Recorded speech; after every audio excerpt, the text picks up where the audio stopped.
కలిపురుషుడిగా అనుకోవచ్చు గురుగారు. ఇప్పుడు అమెరికా అధ్యక్షుడు ఎవరైతే ఉన్నారో ఆయన్ని కలిపురుషుడి ప్రభావం ఏమన్నా ఉందా ఆయన? కలిపురుషుడు ఆయనే కలిపురుషుడు కాదు, కానీ కలిపురుషుడి ప్రభావం ఇందాక నేను చెప్పాను కదా, అందరిలో ఉన్నట్టే పదవుల్లో ఉన్న వాళ్ళలో కూడా ప్రవేశిస్తుంది కదా.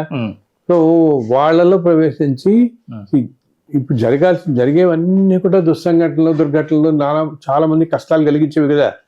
సో ఇటువంటి స్కోపు అది ఎక్కడైతే ఎక్కువ ఉందో వాళ్ళ మైండ్లో ఇంకా ఎక్కువ వెళ్తాడు ఆయన. ఆ కలిపురుషుడు వాళ్ళలో ఇంకా ప్రవేశించి ఇంకా ఇది చేసి ఇప్పుడు అమెరికన్ ప్రెసిడెంట్ అయినా 20 ఏళ్ళ క్రితం వచ్చిన ప్రెసిడెంట్లు ఇలా చేయలేదు కదా, 15 ఏళ్ల క్రితం అని చెప్పి ఇప్పుడు చేస్తున్నాడు. ఈ సమయంలో వచ్చిన ప్రెసిడెంట్ ఇలా చేస్తున్నాడంటే వాళ్ళ మనసులో ప్రవేశించడం చేత ఇంత పెద్ద ఎత్తున ఇలా జరుగుతుంది. దీనివల్ల ఎంతోమంది ఇప్పుడు అమెరికాలో మన వాళ్ళు ఎంతోమంది సఫర్ అవుతున్నారు. అసలు ఈ H1 కానీ ఇవన్నీ కానీ గంట కొట్టని నిమిషాన్ని కొట్టని రాక్షస గుణాలు ఉన్న వాళ్ళకి ఎక్కువగా దీన్ని తొందరగా ఇదవుతారేమో. ఆ గుణాలు ఉన్న వాళ్ళు ఇంకెక్కువ ప్రేరేపింపబడతారు, వాళ్ళ మీద ఎక్కువ ప్రభావం చూపిస్తుంది. అండ్ కలిపురుషుడికి కావాల్సింది అదే కదా. ఇప్పుడు గ్రహాలు ఇప్పుడు జరుగుతున్న లక్షణాలు అవే కదా. వాటి నుంచి మనల్ని మనం ఎవరికి వాళ్ళు రక్షించుకుంటూ ఉండాలి. అండ్ వాళ్ళకున్నంత శక్తి మేరకు వాళ్ళు చేస్తూ ఉంటే వీటి ప్రభావం కాస్త తగ్గుతుంది. ఎందుకంటే ఈ కాలం దాటేంత వరకు, ఈ పీరియడ్ ఈ 2 సంవత్సరాలు దాటేంత వరకు మనకి ఇప్పుడు ఎవరో ఎక్కడో ఏదో అమెరికాలో తొందరలేమని అనుకోకూడదు. ఈ వచ్చే క్షణం ఎలా అది మనం అందరూ మనకి ఇప్పుడు వింటుంటాం కదా, నెక్స్ట్ మినిట్ మంది కాదు, వచ్చే క్షణం మంది కాదు అంటాం, ఏమవబోతుందో మనకి తెలియదు అంటాం. సో అది మనకి కూడా రేపేమిటి, ఏ విధంగా గడవబోతుంది అనేది ఎవరికి తెలియదు ఇప్పుడు. సో అది ఇప్పుడున్న టైంలో ఇంకా దుర్ఘటనలు అన్నీ జరుగుతూ కాలం బాగాలేదు కాబట్టి మనం కూడా ఎవరైనా ఎటువంటి ఆపదైనా ఇందా చెప్పాను 10 జన్మలో పడుతుందంటే అర్థం ఏంటి, మనకి ఎప్పుడో పడాల్సింది కూడా ఇప్పుడు ఈ జన్మలోకి రావచ్చు గబుక్కుని. అందుకని ఎంతో ధర్మంగా మనం ఉంటున్నప్పటికీ గబుక్కుని ఏదో దుర్ఘటనలో అనవటమో అనారోగ్యంలో అనవటమో జరగచ్చు మనకి. అది ఎక్కువ అవకాశం ఉంది. అందువల్లనే ఇవన్నీ జరుగుతున్నాయి. ఇప్పుడు మనం వింటున్నవి చూస్తున్నవి ఎక్కువ ఇవే. ఇవన్నీ మూడో ప్రపంచ యుద్ధానికైనా దారి తీసే అవకాశం ఉందా గురుగారు? అంత దాకా వెళ్ళదు, ప్రపంచ యుద్ధం దాకా వెళ్ళదు. ప్రపంచ యుద్ధం అంటే ఏంటంటే కొన్ని దేశాలన్నీ ఒక పక్క వచ్చేయడం, కొన్ని దేశాలన్నీ ఒక పక్క వచ్చి అలా అవ్వదు. ఎక్కడికక్కడ కొన్ని దేశాల మధ్యనే ఒక్కో దేశానికి ఇంకో దేశాలతో అవుతుంది. కొన్ని జత కట్టి మిగతా దేశాలన్నిటి మీద విరుచుకుపడటం ప్రపంచ యుద్ధం లాగా జరగదు. ప్రపంచ యుద్ధం జరగదు, కానీ విపరీతమైన జన నష్టం జరుగుతుంది.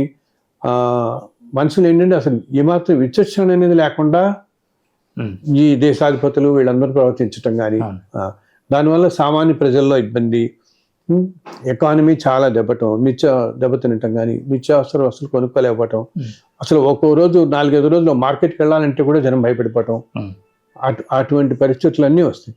అలాగే టెక్నాలజీలో కూడా ఇప్పుడు వచ్చే పీరియడ్లో ఏంటంటే ఎంతో మనకి అడ్వాన్స్మెంట్స్లో ఇవన్నీ వస్తున్నప్పటికీ కూడా జనానికి ఏదో విధమైన రకరకాల కష్టాలు కదా.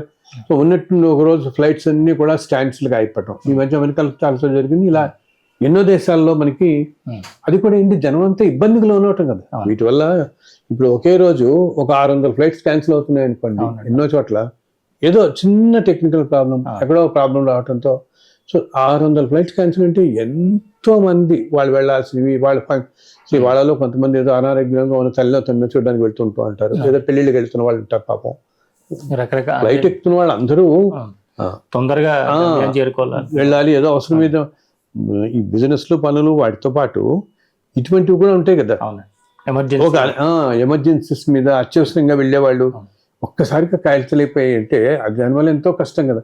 సో ప్రస్తుతం పీరియడ్ అంతా ఇలా ఉండటంతో వచ్చే సంవత్సరం మనం చూస్తాం అసలు ఏంటి, ఒకరోజు అసలు ఒక దేశంలో ఇంటర్నెట్ వ్యవస్థ అనేది ఒక 7-8 గంటల పాటు స్తంభించిపోతుంది పూర్తిగా. 8 గంటలు స్తంభించి బ్యాంక్స్ కానీ, ట్రైన్స్ కానీ, ఫ్లైట్స్ కానీ ఏది మూవ్ అవ్వవు. అది ఈ సంవత్సరం 4-5 సార్లు మనం చూస్తాం. ఎన్నో దేశాల్లో కూడా చూస్తాం. ఏంటంటే అది చెప్పానే, ప్రజలకి కష్టంగా జరగటం అనేది ఎన్నెన్నో రూపాల్లో. ఆయన కలిపురుషుడు ప్రతి వస్తువునందు ఇదేంటి ఆక్రమించుకుని ఉంటారట. ప్రతి దాంట్లోనే ఉంటాడు, నివాసం ఏర్పరచు. నివాసం ఏర్పరచుకుని ప్రతి దాంట్లో ప్రవేశించి ఉంటాడు. అందుకని ఇప్పుడు మనం వెళ్తుంటే ఉన్నట్టుండి ల్యాండ్ స్లైడ్స్ అవుతున్నాయి, ఉన్నట్టుండి మేఘాలు కురుస్తున్నాయి. అసలు అప్పటిదాకా వర్షం ఎక్కడా సూచన లేని చోట క్లౌడ్ బర్స్ట్ అంటేనే సడన్ గా పట్టడం. సో కలిపురుషుడు ఎక్కడెక్కడ ఏ విధంగా ప్రవేశించి ఎలా చేస్తున్నాడని తెలియదు. అందుకని మనల్ని కాపాడుకోవడం కోసం ఇటువంటి వాటి మీద పరకుండా ఉండడం కోసం రోజు ఉదయాన్నే కాస్త భగవంతుని తెలుసుకోవటం. అలాగే ఏ ప్రయాణానికి మీరు వెళుతున్నా, మనం ఏదైనా రోజు పొద్దున లేవగానే పనుల మీద వెళ్తాం కదా, రోజు మీరు బయటకు వెళ్ళినప్పుడు మీ జేబులో ఒక చిన్న దేవుడి పటం ఉంచుకోండి, ఏదో ఒకటి. ఎందుకంటే అందరూ ఏమనుకుంటారంటే ఉత్త ఫోటో పెట్టుకున్నంత మాత్రాన్ని ఏమవుతుందని, భగవంతుడి యొక్క రూపానికి విపరీతమైన శక్తి ఉంటుంది, అనంతమైన శక్తి ఉంటుంది. ఏదైనా కూడా భావం ముఖ్యం అన్నమాట.